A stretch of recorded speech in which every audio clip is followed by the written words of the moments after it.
Hey, hey, hey, welcome to the Weed Out, where we talk about the nonsense and the bullshit happening in our backyard. I'm Spencer Fox Peterson today, flying solo. Joanna couldn't make it in. She had some work stuff going on, but the show must go on, and it will. And we took a week off last week. So if anybody was wondering what happened, we just took a week off. We do that and, recharge our batteries. So this week we are back, which is the first week of February. We're recording this on Monday, February 5th.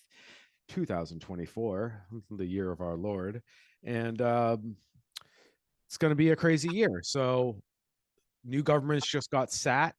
Um, the shoestring in the local publication nearby has started doing podcasts. I actually did an episode talking about the new city governments in Greenfield, Holyoke, and Northampton, which was full with lots of drama, which I'm sure I'll allude to throughout this episode. But today, instead of talking about the Connecticut River Valley, we're going to reach out to our Berkshire friend, multiple time guest. I think he has the record for multiple guest appearances on the Weed Out. He has claims that he has heard every episode of the Weed Out. So we thank the following: Michael Hitchcock, from Roots and Dreams and Mustard Seeds out of Pittsfield, Massachusetts, is back on the show. So thanks for coming back on, Michael. How are you today? Pretty good. A little feverish. Well, we're on Zoom, everybody, so we're being COVID and health conscious. We are social distanced, and the pandemic is going on. So, public service announcement: please mask up, not only for your own safety and the safety of your community, also because the NSA wants to see your face. So, don't give them the satisfaction, but also for COVID and flu and all the things. So right now we are recording in our separate locations, but Michael is a trooper and we appreciate you coming on despite not feeling great. So sorry to hear that, but I'm glad you're here. Thank you. Last night I had an in-person meeting and I wore an N95 mask and a little blue mask over it to hold it on nice and tight. And people thought it was a little bit weird, but it was nice to remind people to be responsible. And I look, know that regardless, now you still feel kind of crappy today. And it's like you probably caught the bug some other time, probably not last night, but you possibly prevented spreading that bug to everybody else by masking up, because you never that's know if why I you're wore carrying it. it. Yeah, You never know if you're carrying something, and it doesn't have to be COVID. It could be anything. And if we're in crowded areas without great ventilation, regardless of what the government says, we got to keep ourselves safe.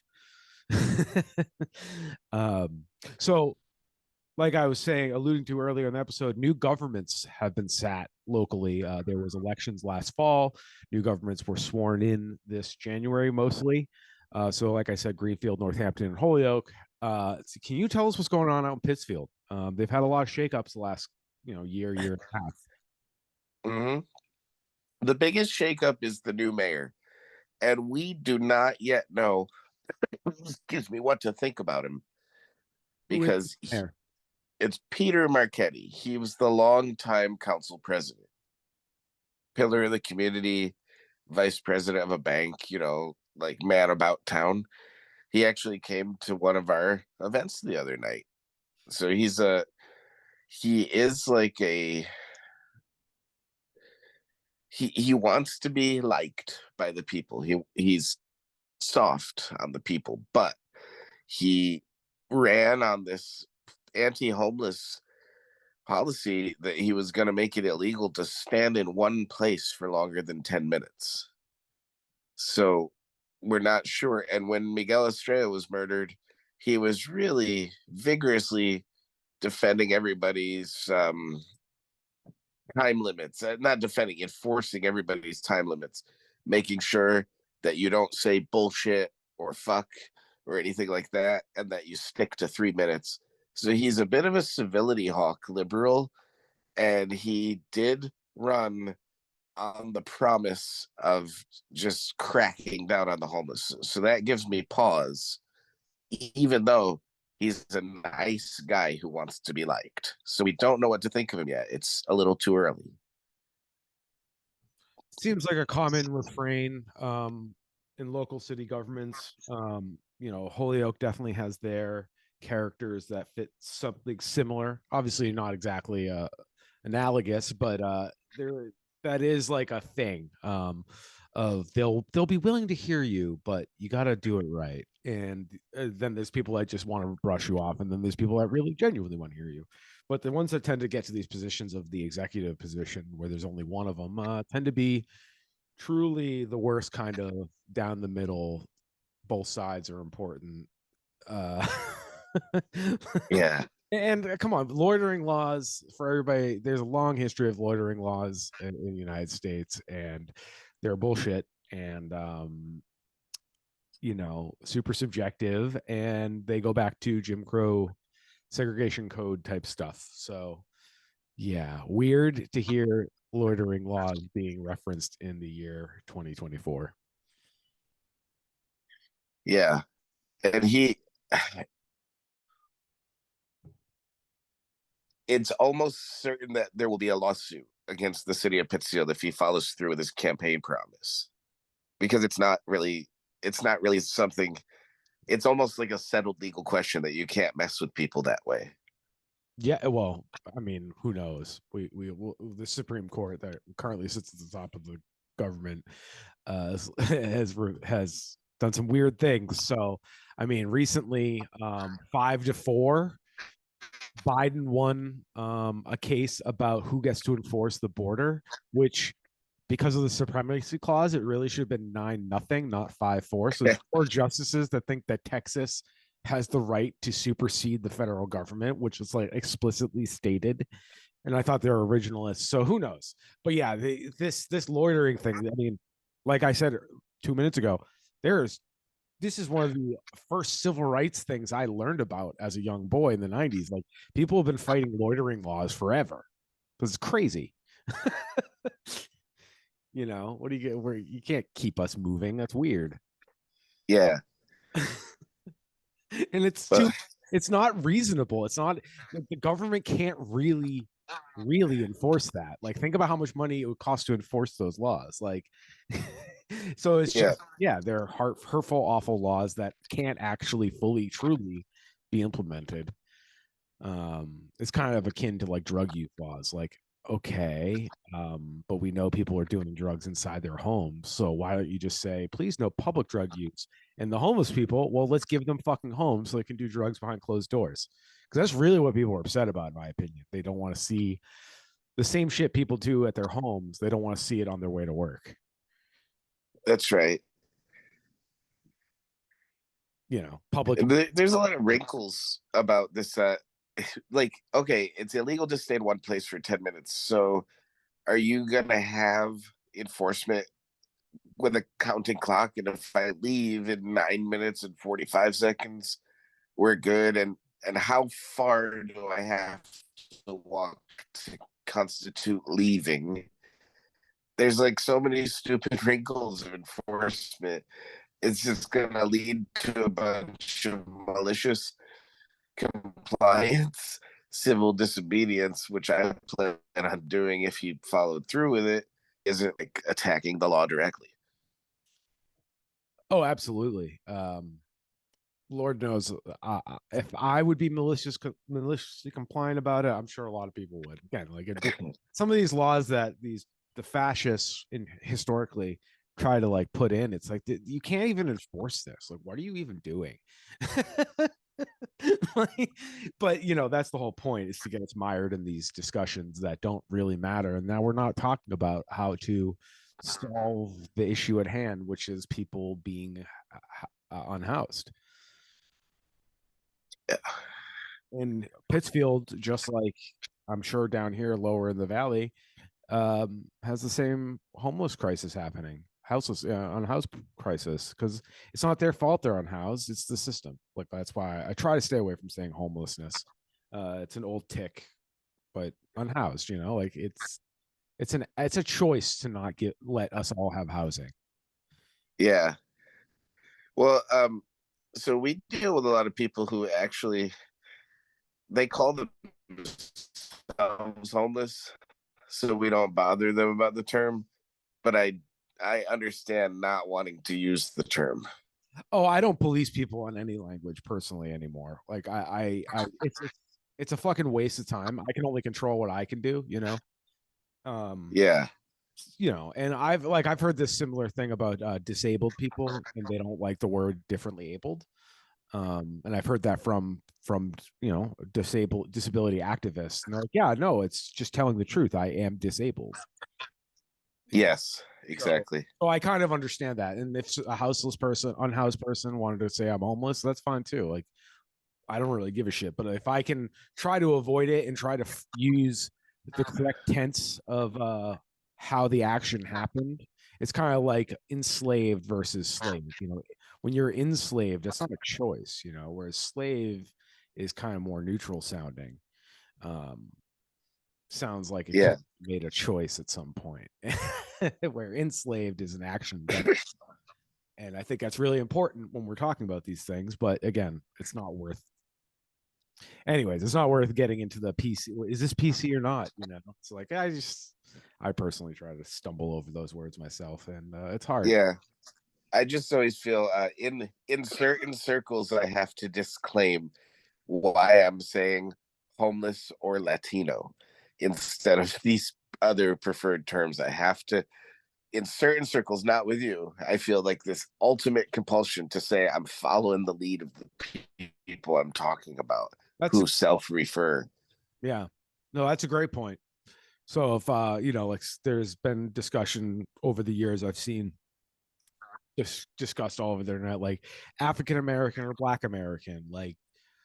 So I just get like you said, if whoever I'm talking to, I take in context, and if that's what they use, I kind of take their lead. Like respect the person you're talking directly to. You got it. So Uh, here's this other thing about the election that I wanted to mention. but excuse Um, that everybody oh, that was civility politics done well. We discussed oh something, yeah, that civility belongs, but like to say like I want to commit a genocide in nice language to me is civil, but that's what they mean when they say let's have civil discourse down at City Hall. They don't care if you talk about killing off the homeless people. They're just like, just don't say the F word. Where I'm like, wait, what? Why is this even a debate? That's not civil. Sorry. no, you're absolutely right. And they also want to make sure that you have body disposal covered so that you're not leaving a mess. That those are the two things: is be civil and don't leave a mess. That that's when you don't cross them. But Sorry to catch you off. no, this whole thing, this election, it follows a similar 30,000 eligible voters over here in Pittsfield.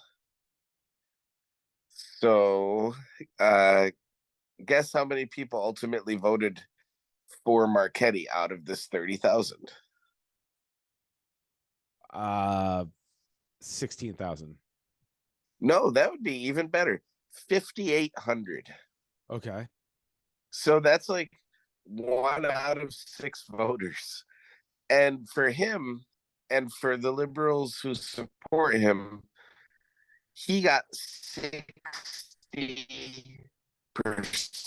of the vote. So for everybody, they can say that's a mandate to rule. That's a very strong mandate, 60% of the vote. But in reality, he only got 5,800 votes out of 30,000. Most people just simply didn't show up. And unfortunately, I understand why people don't vote. And I get that it's a system that's unresponsive and that it seems like a waste of time. But ultimately, because people didn't vote, he gets to pretend that what he does is supported by a majority of the voters. Because technically, once they don't vote, they're not counted. So technically, he is supported by 60% of the voters, even though it's really more like 20%. And this is where Joanna would chime in, being the resident analyst, somebody that does this for a living. She would say, this is how stats can be deceptive. And then the other side to say, like, well, it's not the community's fault. The whole community didn't vote. Yeah, there is an argument to even pointing out that statistic, that how many people didn't show up to vote. Like, yeah, I mean, I guess you really can't complain if nobody showed up. My issue with all these fucking arguments, and this is where I think my little special brain has always been troubled since a little boy, regardless of how much you won by or what your position is. How is doing harm to people even on the table? Yeah. Why aren't those ideas automatically discarded by these leaders, and that, to me, it's like I've always been so confused and upset by that. But the reality is they get to say I got 60% of the people who actually showed up to vote, so my way goes. Yeah. So let's clean up the homeless. Yeah, whatever the fuck that means. Yeah. Yeah, that's the thing. So me and my wife over here at Roots and Dreams and Mustard Seeds, if we talk about solving homelessness or fixing the homeless problem, whatever, we are talking explicitly about giving people places to live. But other people, when they talk about solving the homelessness problem, they could mean any number of ultimately cruel things that result in harm, over enforcement of bullshit laws, or even worse, brutalization.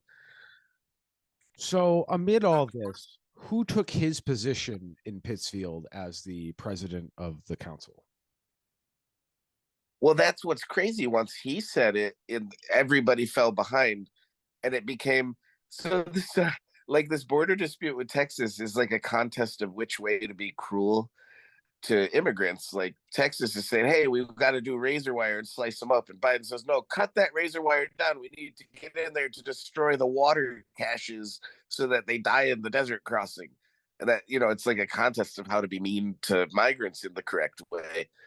And here, it, the whole race became about how are we going to be mean to the homeless. Like Marchetti really, he found a hot button. We have a lot of local business owners I won't name who they really like to complain about how the homeless hurt their business. They make Even anybody at home listening that's in the Pittsfield area. The reason we don't even have to name names is because they let us know who they are very loudly. Usually, I mean, whether it's on Facebook or a public comment or letters to the government, like. So if you're curious, if you're nosy little Betties, just go to Facebook. I'm sure you'll find them.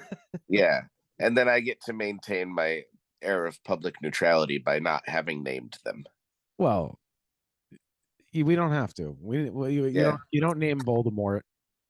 There's no need to name these little petit bourgeois losers. But we explicitly will not be pushing the homeless off. We had a guy sleeping in our doorway of our food pantry before we moved it, and we're just not. I had to get in there, and I just said, "Pardon me, Brett." Refer to him by first name because I know who he is.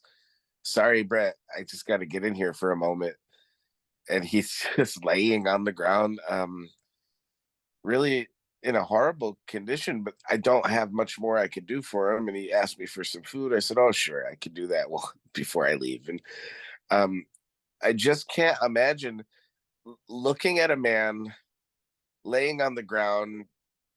It's cold, it's unpleasant, it's hard, and looking at him and saying, you know what, he's not suffering enough. I gotta ratchet up this suffering somehow.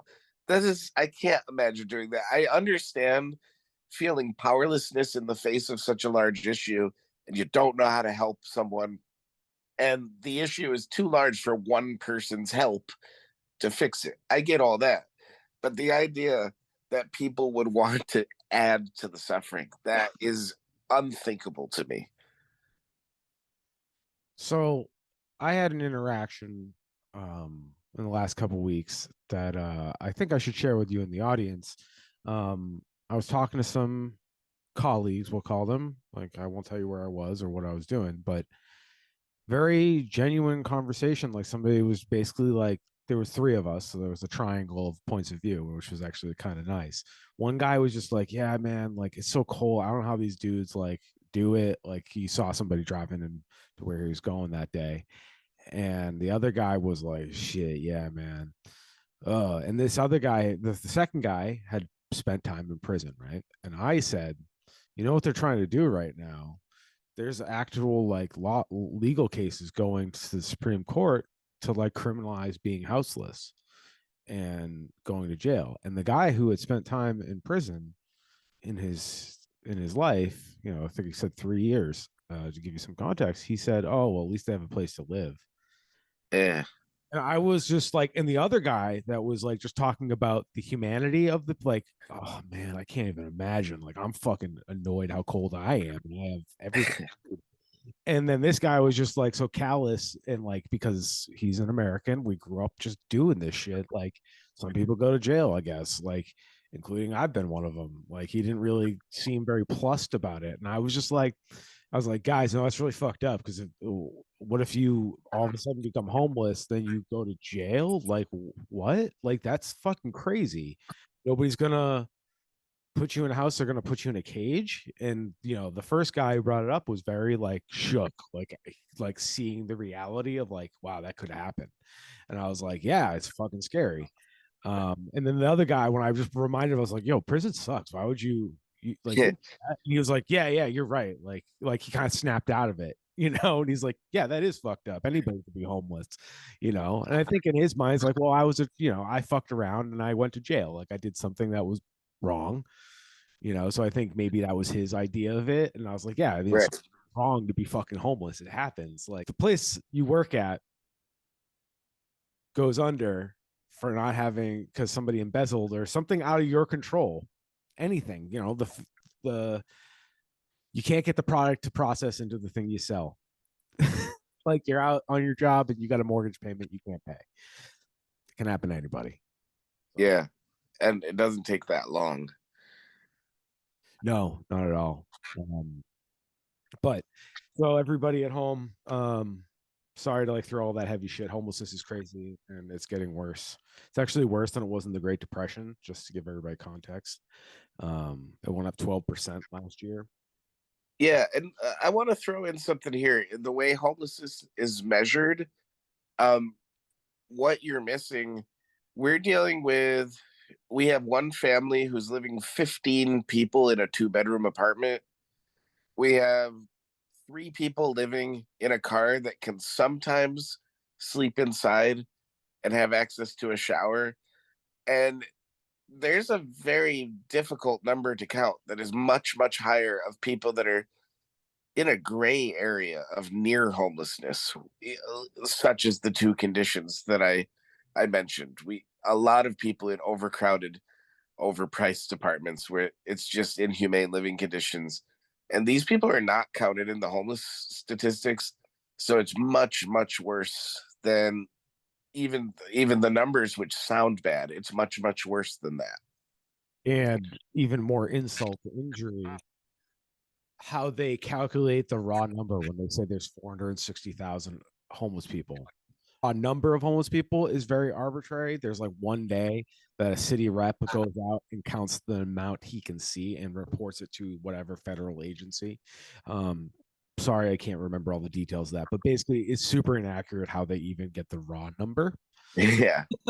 And it's probably far worse. And you know, I mean, homelessness is transient a lot too. So like once you've kind of burned your bridges locally because you get stolen from enough places and you kind of got to move on, or whatever you're doing to survive, or burn bridges, whatever that means. Yeah, I mean, every given day is going to be different people, you know. Also dealt with people, being in the food pantry, it's important, and I think I've mentioned it before. If you're in my organization, you can't just be behind closed doors doing spreadsheets or whatever. You actually have to spend some time on the ground. So working these pantry hours and being like respectful human being, um, without condescension or anything, just like being greeting people by name is so important because you hear these stories. Once people feel comfortable, which we get reports over and over again that we're the only drop-in center where people feel actually like respected, where they could just be themselves. and be treated with dignity. You hear these stories. So we got quite a few people in the last few weeks telling us, like, one lady's homeless because her rent went, her landlord put in granite countertops and then increased the rent from 700 to 1350. And she said it in a way that I did get a belly laugh out of it, except it's so tragic. But literally, that's the only improvement he made was granite countertops. And for him, he thought that was worth 650 extra a month. And she couldn't do it. So she's out on the street and she's actually crying, except when she was making that joke, which made her laugh too. She is actually crying because she's never been homeless. She doesn't know what to do or who to go to. And she's already in the process of burning her bridges with other people who are living marginal existences who can barely afford to help her. So you go couch surf with someone and lean on them for a week or two. And we're all living at really high margins of our income. So there's a limited amount of time we could take someone in, and you start to burn your social bridges. So I'm watching a couple people start circling that particular drain, and I'm a little bit helpless to do anything about it. They've just closed our homeless shelter in Pittsfield, reopened another one that holds 20 fewer people. So it's like just a huge issue that's being exacerbated by really dumb and cruel decisions. And this is the standard point where I'll point out also prisons make money, and we pay the bill. It would be cheaper to it would be way cheaper if you want to talk about fiscal conservatism. Fucking give people housing, boom. God damn, your Yeah.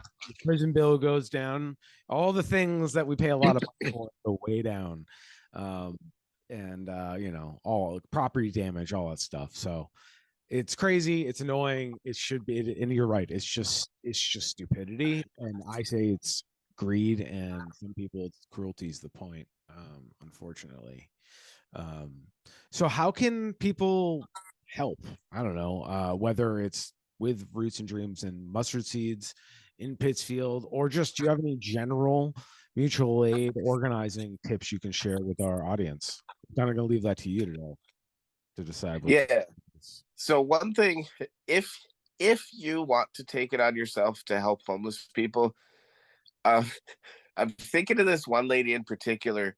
She has the same accent as I do, but when she talks to homeless people, she kind of puts on an accent like, "How are you, dear?" And it's so insulting. It's so dehumanizing. But they're hungry. They don't give a shit. They're not gonna tell her to quit it. But if you actually want to help a homeless person, at least treat them like a person, introduce yourself the way you would to anybody, and don't give them what you think they need. Ask them what they need and give them that. And usually it's just money. People know how to spend money better than you for themselves. And think about it. If they do spend it on drugs or alcohol, imagine what you would do to escape those situations. So that's on the individual level, which is where most people function, because there's not a lot of structural societal ways to respond to this problem. Because structurally and societally, we actually use homeless people as kind of a threat for the working poor, because we can always be replaced. I can always hire a homeless guy for less, is something I've actually heard on a work crew. And the one time I did line up on a city corner in a Home Depot truck with 30 desperate people trying to get a job for the day doing demolition, that was like half of us were homeless on that thing. So homelessness is treated like that. It's kind of a reserve labor pool to threaten the working poor. That's its function. Um, so that's why there are a lot of societal broad solutions for it, because it actually serves the economic system as is. However, something we're working on uh, with our new building, we have enough equity to create some 24 units of cooperatively owned housing where people could just own their own section of the apartment building. But that, even though that's awesome, is insufficient to the problem. We actually would need either to be a popular model for that so other people do it, or we need to just do it again after we do this first one. Uh, Beyond that, you can go, food pantries all serve uh, the homeless population, and any food pantry that's a member of Western Mass Food Bank is listed on their website. So you can go the Western Mass Food Bank website. They have a list of all the pantries associated with them, and you can go contact those pantries and ask about volunteer hours. And that is a way you can have some impact on an established program where homeless people already know to go.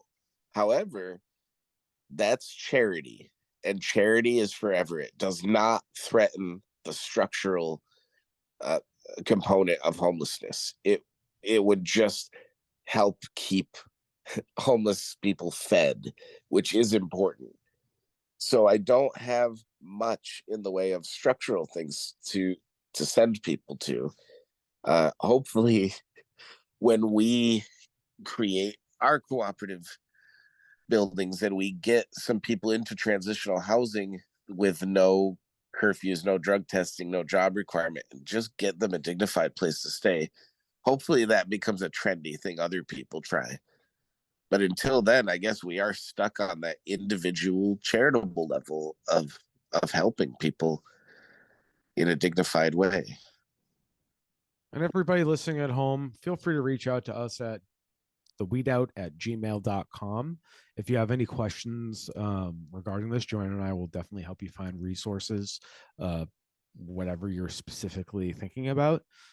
We've done this for other people. Depends on where you are. We'll help you research it. So we're not that's a service we can offer. And please, if this is something that you're inspired by, it's a noble cause and everybody deserves a house. And so please, Michael, tell us what is coming up for Roots and Dreams and Mustard Seeds, how people can get involved, and what you guys may need. Thank you. So we just moved into our community building that we own, and it's the whole block encompassing the old King Kone all the way up to Ramrock's Fried Chicken. That whole building now belongs to us, and we've moved in to. You can follow us at rootsandreamsandmustardseeds.com or follow us on Facebook, which is pretty active. And you can see we've just got a ton of stuff going on.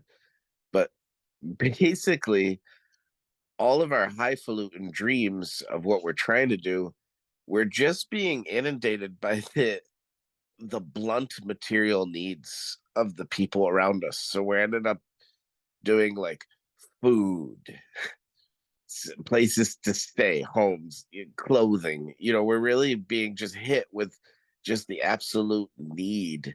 People are suffering. And so we're always taking donations on that front, but people feel more comfortable about donations if they just come by and see how we're running. So if you come down to 119 Fenn Street and just walk in, you're going to be greeted like a human being. And we're not going to know whether you're homeless or affluent because we're just going to say, oh, here's a person. Welcome. How are you? And then you can think about if you want to donate to support this cause here. This summer, we are reopening King Kone under our ownership, which our ownership means we are going to be training the workers to own it themselves, which is going to take about a year. So if you want to support something like that, just follow us because there is going to be investment and merchandise opportunities coming pretty soon. Donations or investments or buying merchandise. And we just have like an amazing number of projects going on that would have precluded us talking about anything else. I could have just given you a dry 40 minutes on everything we're doing. Um, So yeah, please follow us on the Facebook. You can see all the pictures, see what we're doing. Check out our website. It's very friendly. I'm told it resembles a Pinterest. Roots and Dreams and mustardseeds.com or Roots and Dreams and Mustard Seeds on Facebook. And Yeah. if anyone ever has any specific questions just for me, I don't mind an email at michael@rootsandDreamsandmustardseeds.com. Thank you very much for sharing all that information. We'll make sure in the show notes. So anybody, if you missed it, you can just go to our show notes at www.theweedout.com. And that's where we have all our links to all our social media. Or you can go to just one of our social media accounts. There's a link tree in our bio, all the links relevant to anything on the podcast, like getting to the show notes. You can go through there. So I appreciate everybody listening. Appreciate Michael for organizing within his communities, and this is in Pittsfield, Roots and Dreams and Mustard Seeds. And you said it was 119. 119 Fenn Street in Yeah. Pittsfield, Massachusetts. So check them out. And at the very least, maybe you're thinking of doing something similar. You don't live near Pittsfield, but you want something, a community driven space owned by the community. And look around you. There's plenty of examples around you to inspire. Yeah. I am 100% on board with people picking my brain when they want to do some kind of project. That's like part of my mission, Right. and part of my job. Yeah, no gatekeeping here.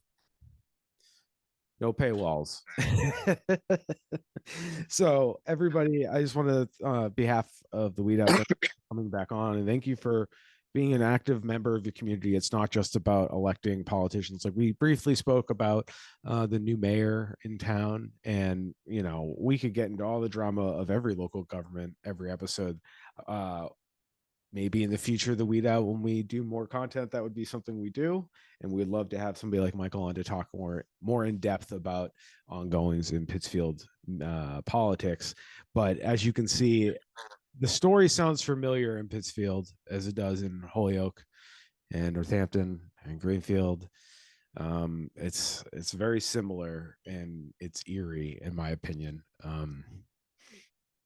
In something as basic as the housing crisis, the people directly affected and how local politics want to deal with the quote unquote problem.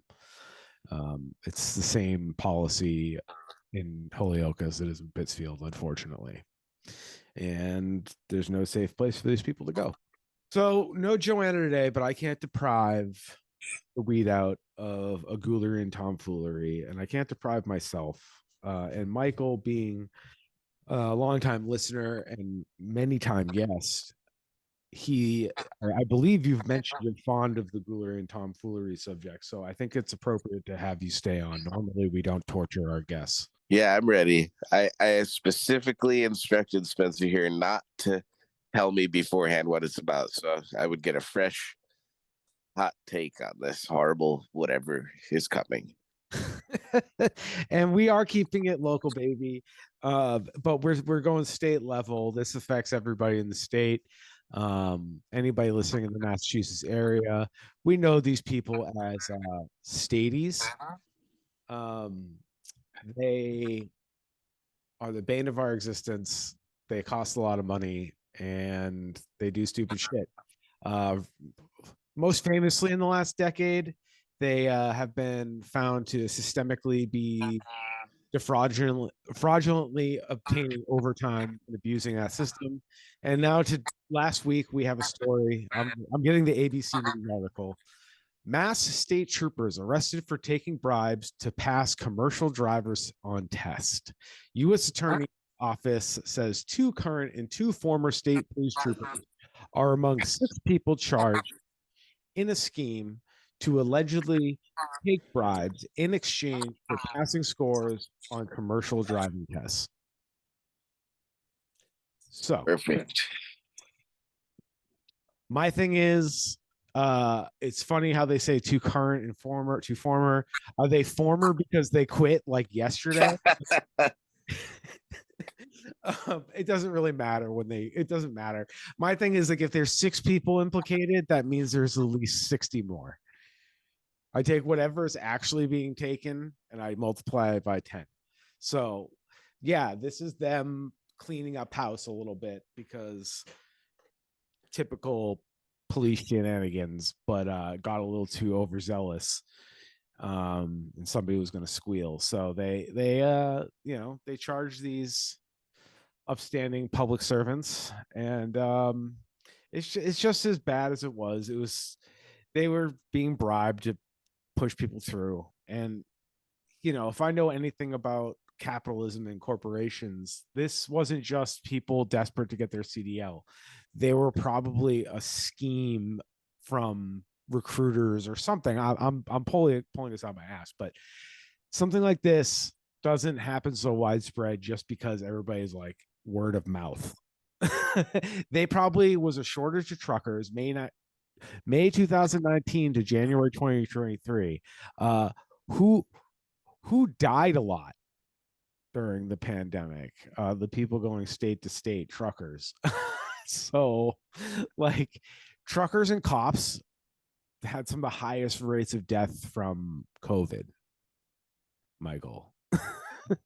True. So, they need more drivers.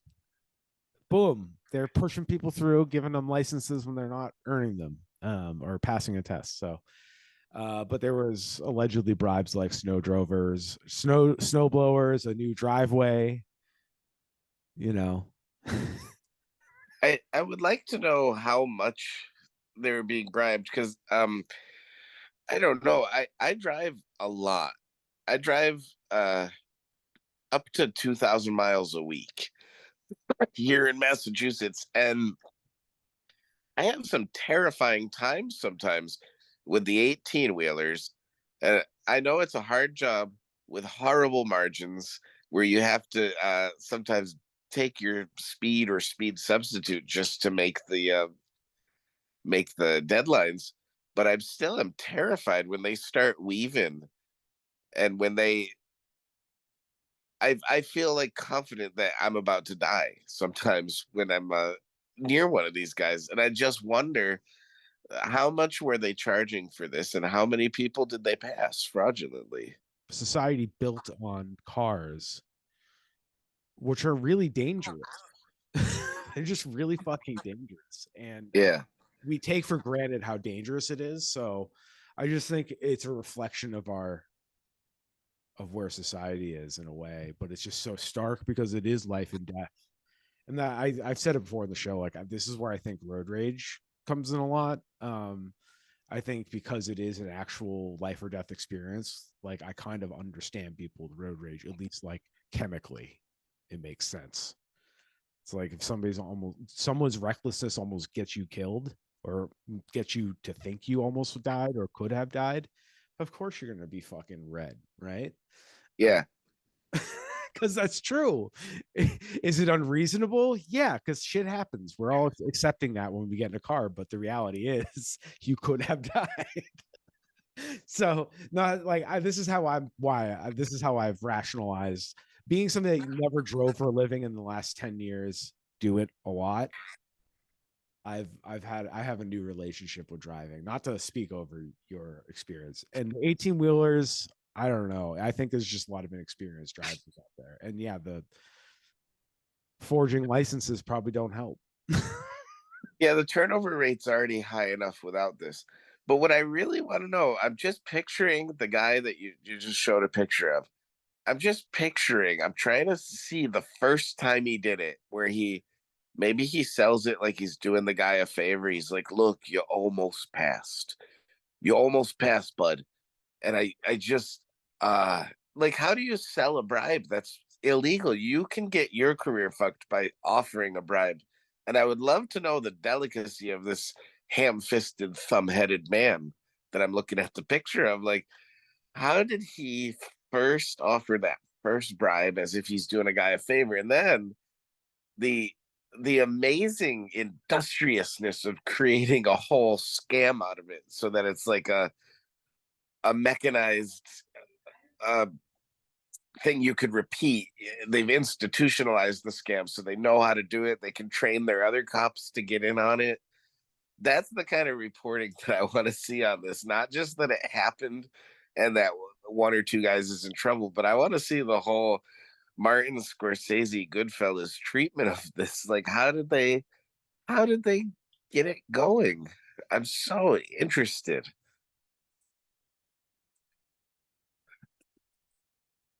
Well, my opinion is I've worked lots of jobs where people do things, whether it's scam the clock, there's lots of ways you can, I guess it's technically stealing, right? Or accepting a bribe. uh, hey, give me a shot and I'll give you an illicit substance that you don't have but you want. So you're not paying for, you win. You're giving away the liquor that's not yours. So I think it's kind of like, how does that happen? Like, I think that's kind of my thing. But it does go to show you the state troopers, they are organized, man. They love doing organized schemes. Yeah. And maybe we should be more afraid of them because of how organized they are. Oh, they terrify me, actually, believe it or not. They do and they don't for me. I think at the end of the day, I feel comfortable knowing there's more of us, just rational, reasonable people who aren't going to necessarily fight, but aren't going to tolerate shit. I don't need everybody to be up in arms and raising pitchforks. I just need people being able to look somebody in the eye and saying that's not acceptable. Like, if we enough of us do that, you don't even have to be violent. Because the implication, of course, it's the implication of violence. I just love that they take, sarcastically love that they take so much more of our budget every year, state police and local police, but that they take so much in the name of public safety, and that they do something like this that's so blatantly dangerous. Like, here is your unlicensed driver for an 18,000 pound or more machine. Just go 70. Good luck. I'm sure you'll do fine. I love how blatantly unsafe. Like, it's not even like, where it completely arguably, regards the whole point of having a licensing system. yeah. It's just so blatantly like, yeah, don't worry about it. And one of the arguments about paying public officials well is so you reduce their penchant for greediness, which, yes, I think you should pay your public servants, but there should be multiple checks and balances on anything like this. Yeah. I wish I could figure out a way to take bribes. Bribes. I gotta stop doing everything. You don't have anything to exchange, buddy. Oh my god, I need it. You need something like, don't you know capitalism? You need to have capital or access Yeah. that creates capital. Oh my god, no, it's really depressing. And it's like, if I was doing my Scorsese version of this, if I were to guess, I'm sure it was some CDL school, some pop-up CDL school that was former cops. Oh, you know, yeah, perfect.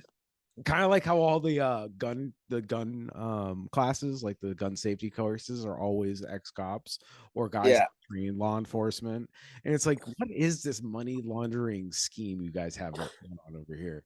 You guys just make up your own industry. It's fantastic. It's fascinating. And then you realize, like, they've lobbied for all these laws that make you go through all these programs. And you're like, fuck. Like I said, they're fucking organized, man. So yeah, the state troopers, if you ever think like, oh, only idiots can be cops, this is where proof is maybe they're not so stupid. They're good at organizing. It's a certain kind of intelligence for sure. They're good at getting their bag, man. Like, I guess don't in our parlance of our times, isn't like getting the bag like kind of a good thing? Yes. But yeah, I don't have much respect for people that get the bag with a gun. So No. Well, hey, no offense to bank robbers who basically, if you can get away with a bank or armored car heist and you haven't killed anyone, for me, you're still a folk hero. But besides that, I agree with you. Yeah, what is that? Why do we like have why do we not get advertised about pirates, you know? Hey, From oh, capital. 100% respect for the Houthis.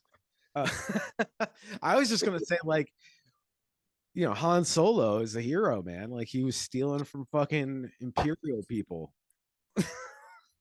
Takes balls to do that. They have Very. they have planet killing machines. But yeah, I any modern day pirate, like, yeah, it's tough. Like I don't know much about the Houthis, so I won't say. But I like that they haven't harmed anybody somehow. Like, how do you blockade the Red Sea and not kill anybody? That seems really interesting. Like, I can't imagine. I can't believe that's actually been the case. Meanwhile, Israel is bombing children, to put it bluntly. So, Yeah, as our weekly reminder, free Palestine, and you know, down with the empire, man. Because either way, yeah, they're gonna skim off the top. They're gonna keep taking and keep taking, and they're gonna do it at the point of a rifle. And that's right. but there's more of us than there are of them, and I'm glad that you admitted you're terrified of them, Michael. You know, I try to put on a brave face, so I think I'll soften a little bit and say, yeah, I'm terrified of them too. Oh, I get my heart rate goes up if they're behind me. Oh, But also, just I met them at the Big E, my first real experience with them. They're at a table and it says, "Meet your public servants, meet your state police, ask us anything." And so I went up to their table. I said, "The one thing I'm curious about is you've got everything computerized. So when you pull us over and you're looking us up, why does it take so long for you to then come to the car? What are you making us sit there for so long?" And then suddenly, within the second of me asking that question, I was surrounded in a semicircle by 7 state troopers, all asking me different variations of like, why? Do you have something we should know about? You got something you should hide? What are you worried about getting pulled over for? And I was like, this was at the Big E at a family friendly event where they welcomed questions. That was their response. yikes. Yeah, Yeah, I mean, we see how like, you know, New York, not to go too much of a tangent, everybody. Thank you for sticking with us. But in New York City right now, there was a fight, and two officers were trying to apprehend somebody, and they were de-arrested essentially. nice. It was a fist fight, you know. Fist fights are pretty. Nobody looks good in a fist fight, in my opinion. But there's a whole hoopla. Of course, this person wasn't an American citizen. I'm sure they were some sort of quote unquote illegal. But nobody's illegal, so I fucking don't even like repeating that. But you know, possibly not in accordance with U.S. immigration laws was the individual the police were trying to apprehend in the beginning. Doesn't and they're pissed. Like the cops got embarrassed. Like these two cops got their ass kicked by like 8 kids. Like the kids weren't going to take it. And you know what? Like I don't think that was a good idea, but I don't know. There was more of you, and you were in the right. There's no need for the police to be doing what they're doing. So yeah, do what you got to do. I guess I'm not going to ever shame anybody. And, That's right. but I am worried about what is going to happen to them. Yeah, but that's the price of even though it's a fist fight, maybe it's criminal disobedience, but I still consider it civil disobedience. And I think it's our job when we're confronted with somebody who did something a little more radical than us, but who we basically agree with their reasoning, it's kind of our job to never denounce them and defend them anyway. It's like at least we can say like, hey, we wouldn't personally de-arrest somebody in a fist fight, but we get it, and here's why. So, I whoever these these kids are, I'm on their side. It's kind of like when you describe the IRA in Ireland doing the things they did, or the Hamas or any sort of freedom fighter in the Palestine struggle. And That's right. it's like, yeah, I don't know if I would be cool with collaborating with people that are going to bomb something that isn't a military target. I feel a little itchy about that. Like, I don't know if I would be a part of that, but I get why you guys did it. Like, I'm not. An Irish politician said this. I'm sure it's a common phrase, but the where I heard was this Irish politician at the UN saying you don't criticize the civility or the table manners of a starving person. You feed Yeah, you feed them. You don't that's care really good. they don't if they get shit in the wall. So if that's what they need to do to like break out, because Gaza is a cage, it's a prison, it's a concentration camp. So and they're bombing it. it was already That's right. it was already lacking. And we have places in the United States that have similar circumstances. Flint, Michigan has bad water. They don't have good water in Gaza. These situations happen in other places too. I think that's how people rationalize it. I think like, oh, everybody's got problems. It's like, no, these problems are being forced upon them by an occupying force. So this isn't quite the same. It's still bad. Like, the police are an occupying force. The U.S. military is an occupying force. So of course the people in Flint, Michigan are also. It's just a different way of doing it, but still bad at the end of the day. Immoral, fucking unconscionable. None of this shit should happen. And we need to be honest. So I'm not going to criticize. Yeah, I'm never going to be like, I denounce Hamas. Nah, man, they fucking fought back. They do. Once I learned about the actual fencing that the Israelis boast about, like, I'm not like getting this. I just go what the Israelis are saying, and it reads me the same shit like our cops say here. And I was like, yes, you guys are disgusting. This is a flex for you. This shit's horrifying. yeah. This is horrifying dystopian shit what you're doing, and you're fucking proud of the cameras and the facial recognition and all this shit. That's gross. And I guess since we're on that subject, everybody who doesn't know should know that our police train in Israel now regularly, and Israel has a big hand in Cop City and Atlanta. Like the whole training. First, it was against it was developed for a military occupation, but now it's coming back home like these things almost always do. Yeah, in a lot of I saw an article this weekend, and I see this pop up every now and then, and I think it's its own form of propaganda to get people to feel bad for the cops. But even when they try to get people to feel bad for them, it's kind of funny. So basically, like, people are quitting the academy, like young people, presumably Gen Z, I guess, are quitting the academy or like early on in their career because they're being told it's an us versus them. They're like vermin, they're cockroaches, referring to the unarmed or severely limitedly armed civilians. Like, if you own a gun legally in Massachusetts, your fucking police department knows about it. You have no element of surprise on these people who have grenade launchers. Yeah. And they're not keeping out Canada or Mexico. They're not keeping out an army. They're keeping us in. And how people don't see that shit, it's actually like crazy making for me personally. I'm getting used to it, but I grew up in a crazy household, so I just kind of reframed like America's a toxic household, just like my household was. So okay, this is starting to make a lot more sense. But but like, goddamn, everybody, like, and then the fact that you mentioned that they train with IDF, the Cop City thing, all the people that aren't backing down, big corporations who aren't backing down on Israel's rights to defend itself concept, are all the ones funding Cop City in Atlanta, and there's soon to be one being built for triple amount of money in Baltimore. I heard a plan being mentioned in mass politics Twitter about somebody proposing something similar in Massachusetts. I'm sure New England would get like a regional one, and that would be the compromise or some shit. This is me being dystopian and sad. Yeah, it's not good. How much money they're willing to spend on that, and again, to do what, and keep us in. And as they try to criminalize homelessness, fighting homelessness becomes even more important, because I don't want to pay for somebody to be imprisoned, and I don't think they should be in prison just because they can't have a roof over their head. So to tie it all together, fuck the Mass State Police. That's my take on ghoulery and tomfoolery. Fuck them, overseeing little fucking creeps. And they're organized. Yeah. They're scary. I appreciate Michael for sharing your thoughts.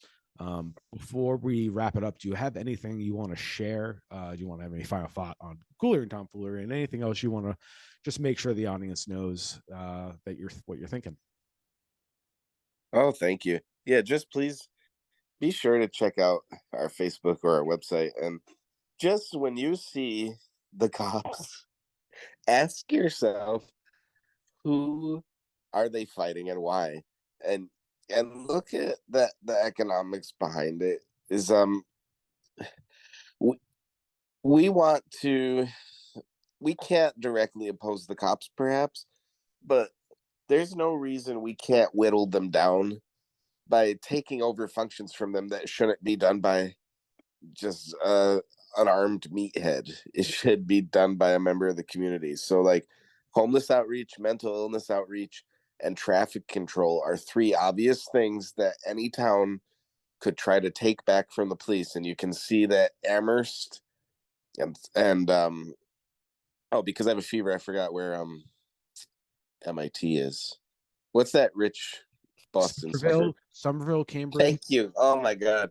Yeah, this is the wages of having a sickness. So you can see in Amherst and Somerville some examples of people trying a different route of taking away these functions from police and putting them back in the hands of us. And that's a really great strategy for recruiting people who are on the fence, who are still scared of crime and homeless people and stuff. You take away the police bit by bit. So that's my final thoughts on that, so that I don't just leave with a fuck the state police, but leave with a tiny bit of hope of, like, how can we fuck them? Yeah. I personally love constructive options like you just mentioned. I also think there's cathartic relief. You can yell about Yeah. things, but you can also listen to somebody if they, be a safe space for some, because a lot of people feel uncomfortable talking. It's a fucking hot button issue. So if somebody kind of like looks like they need to talk about something, and maybe it's something like the police, or maybe just make sure you check in with people you care about, and give them the safe space to let them rant and vent. And I'm thankful for all the people in my life that let me say what I need to say to get it off my chest about greater systems. And some things you just are scary to share, because the world doesn't like when you say radical things like feed the homeless. For some reason, not the world, but the powers that be. They killed Jesus for the same fucking thing. So if you're afraid because they'll kill you for like saying something obvious, you're probably on the right track. Jesus was on the right track, right? I'm not Christian. I try to. Yeah. Anybody that was raised in the Judeo-Christian society like I did, he got killed for simply being like, "Fuck your profiteering, fuck the armed goons." And what are we doing here? Like, can't we just eat and get along? And we can do it, and I think it's possible. But yeah, the police are. I say fuck the police just because they don't like it when you say it to them. They don't like They it. hate it. They really don't like it. They Yeah. feel they feel like stepdad you never wanted, But he wanted to like make a good impression with wife number 3. And he took it out on you, the citizen. So anyways, that's it for this week. Thank you, Michael, from Joanna and I and everybody at the Weed Out, for coming on, sharing your story, and look forward to having you on some other time. And remember, take care of your neighbors and keep weeding out the bullshit. I'm Spencer Fox Peterson, and that's all we got this week. Thanks.